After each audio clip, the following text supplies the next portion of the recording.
변호사님, 네, 부동산 매매가하고 전세가는 다르게 움직이나요? 그렇죠. 매매가는 주식처럼 파동을 이루면서 우상향을 하고, 네. 전세가는 매매가에 비해서 안정적으로 우상향을 하죠. 전세가율도 내 집 마련이나 투자 판단에 매우 중요하다고 하셨는데 맞나요? 전세가율은 진짜 중요해요.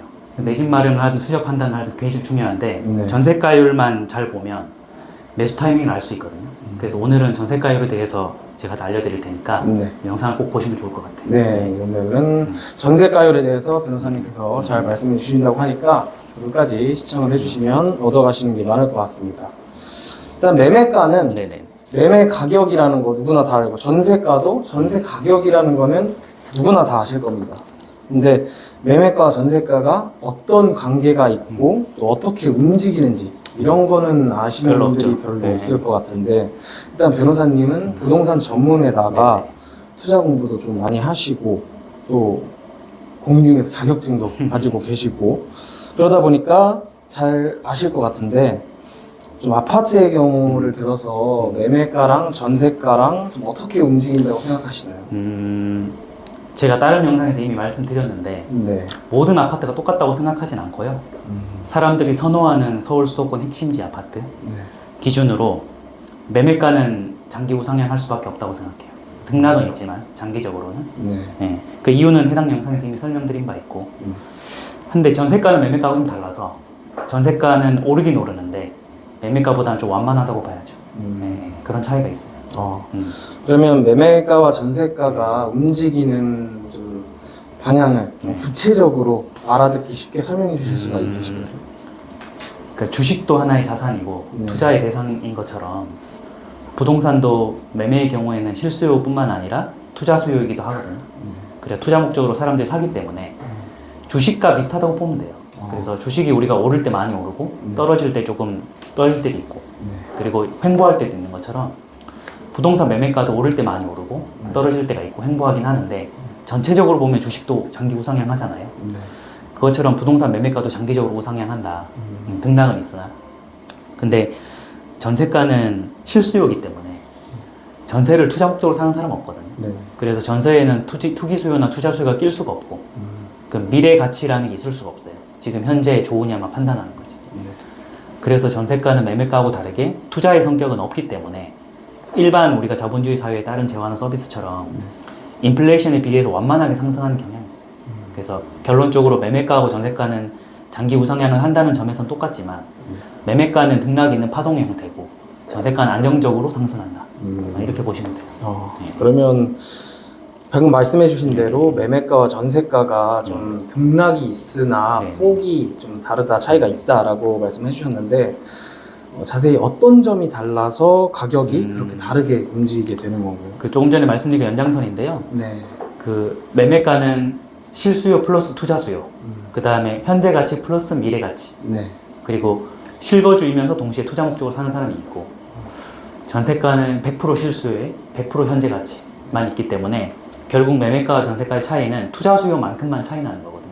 그래서 어떤 자산에 투자의 성격이 있냐 없냐가 가격 그래프를 다르게 만드는 거예요.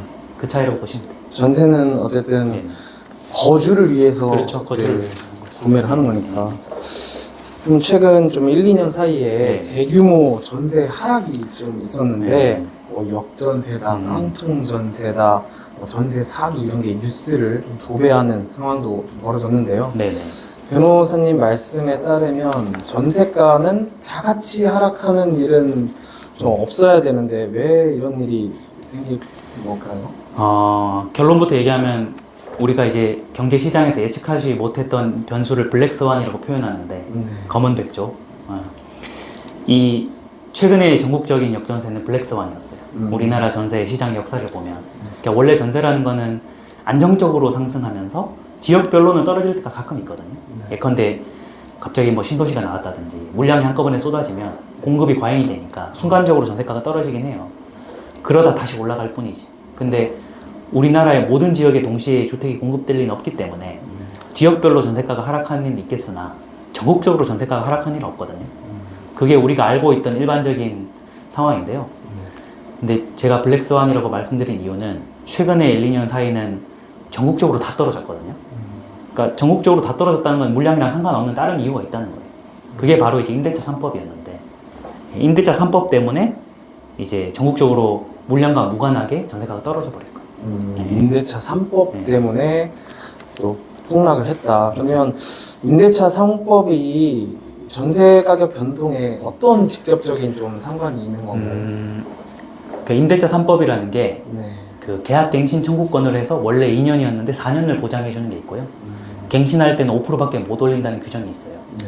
그러니까 세를 들어 사는 임차인은 더 좋은 거고 임대인은 더 불리해진 거예요. 근데 이제 전세라는 걸 임대인이 내놓잖아요. 네. 그게 원래는 2년만 내놓으면 2년 후에 전세를 비싸게 받을 수 있었는데 임대차 3법이 통과되니까 4년 동안 똑같은 가격만 받아야 되잖아요. 5% 범위에서. 네. 그러니까는 전세 시장에 물량을 내놓았던 임대인들이 내 돈이 4년 동안 묶인다고 생각하니까 더 비싸게 받으려고 갑자기 걷어들이는 거예요. 전부 다. 네, 그래서 전세 시장의 수요는 일정한데 공급이 갑자기 사라지니까 수요 공급 원리에 따라 전세가 폭등해 버린 거예요.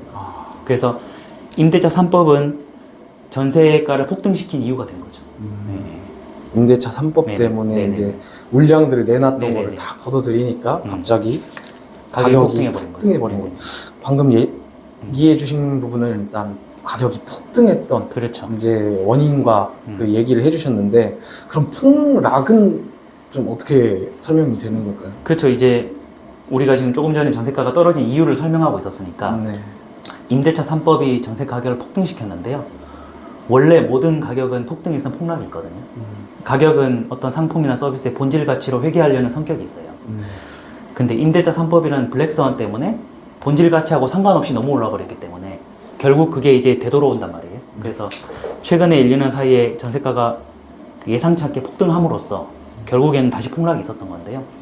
이걸 상황으로 뜯어보면 그 코로나 때 우리가 돈을 풀면서 금리를 엄청 낮췄는데 네. 엔데믹이 되면서 금리를 엄청 올렸거든요. 미국 쪽에서.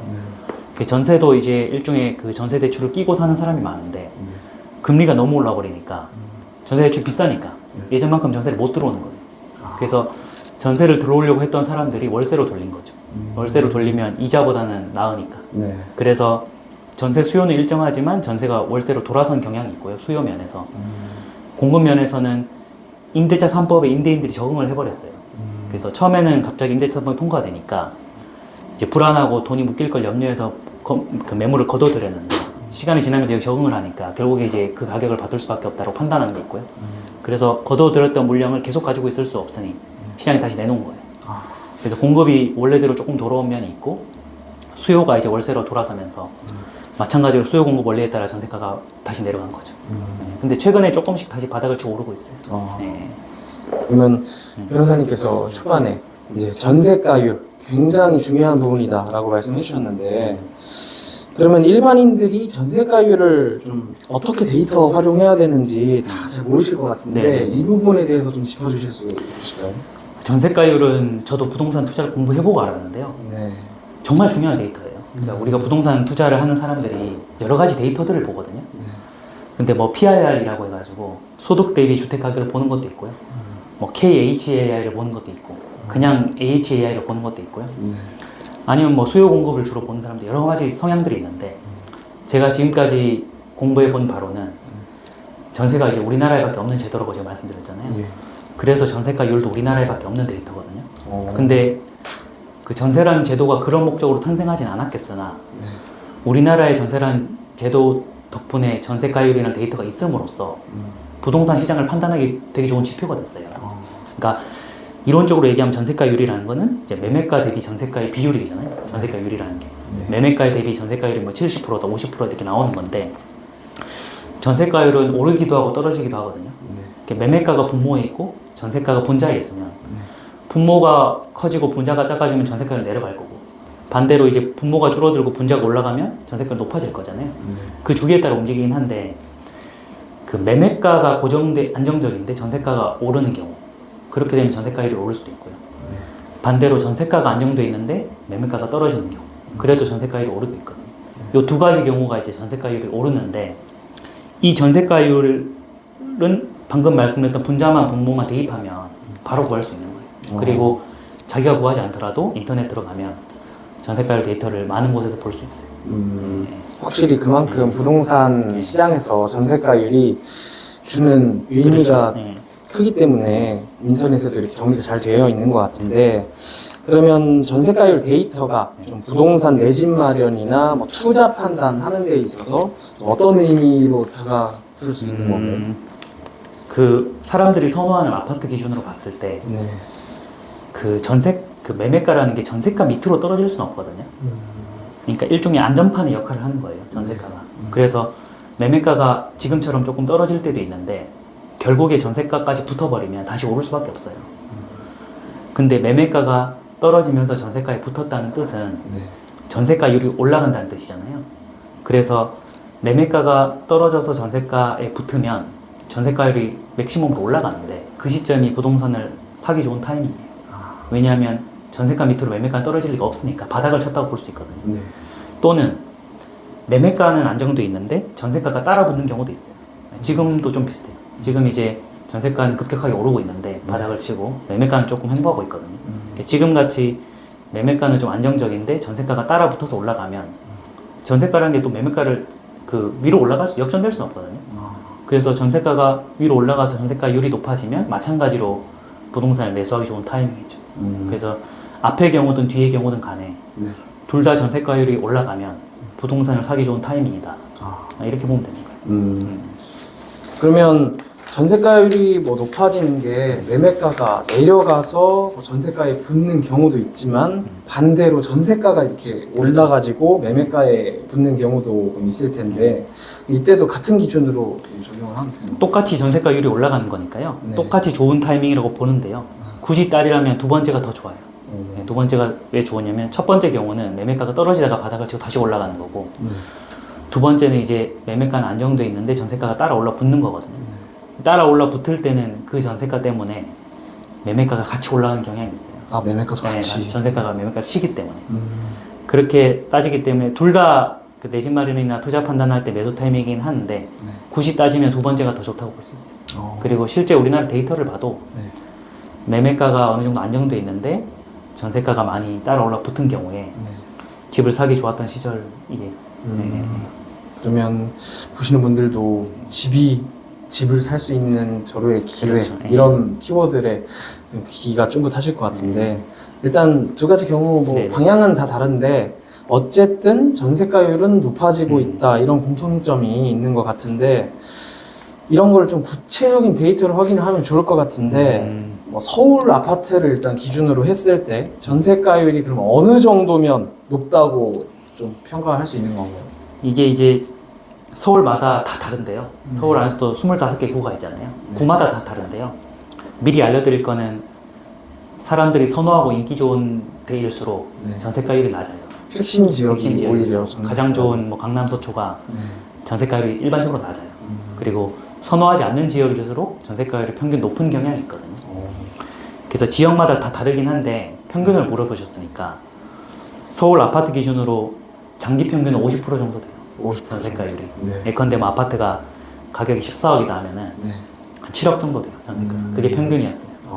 근데 아까 제가 말씀드렸던 전세가율이 높아서 집을 사기 좋은 시점이다 하면은 평균 한 70%에서 75% 정도. 그게 역사상 돌이켜보면 2015년 한 10월쯤 되거든요.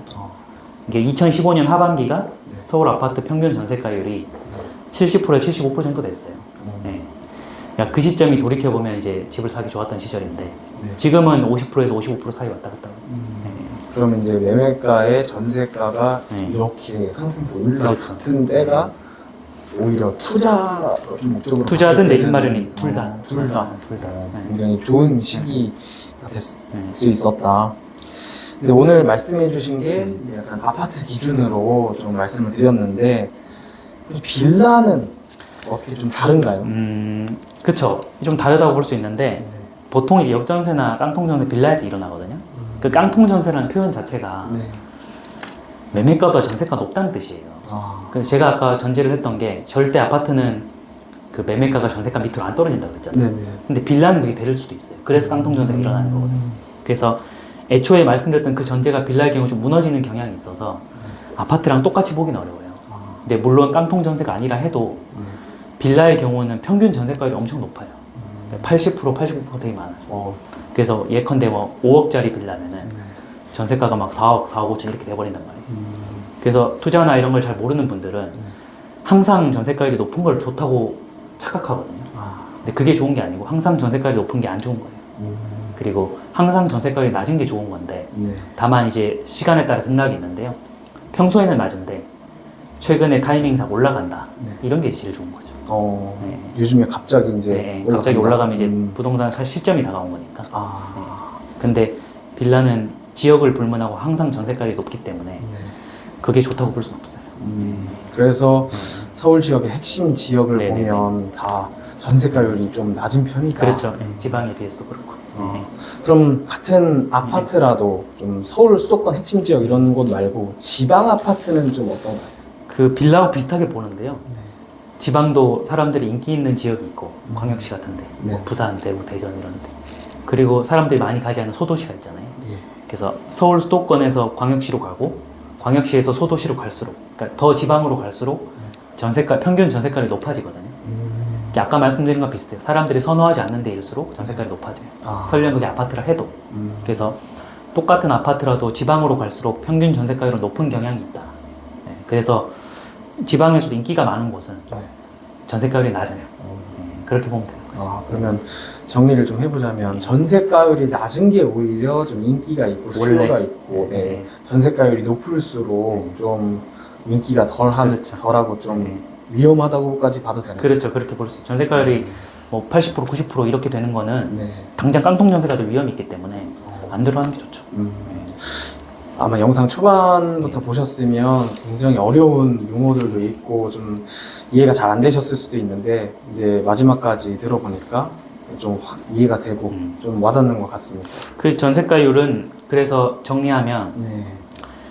그 전세가율이 항상 높은 지역과 항상 높은 그 물건을 보는 게 아니라요. 네. 평소에는 낮고 낮은 물건을 보는데 그 좋은 지역에서 타이밍상 높아질 때를 보는 게 중요하거든요. 아, 그래서 부동산이라는 거는 물건이 아니라 때를 사는 거다.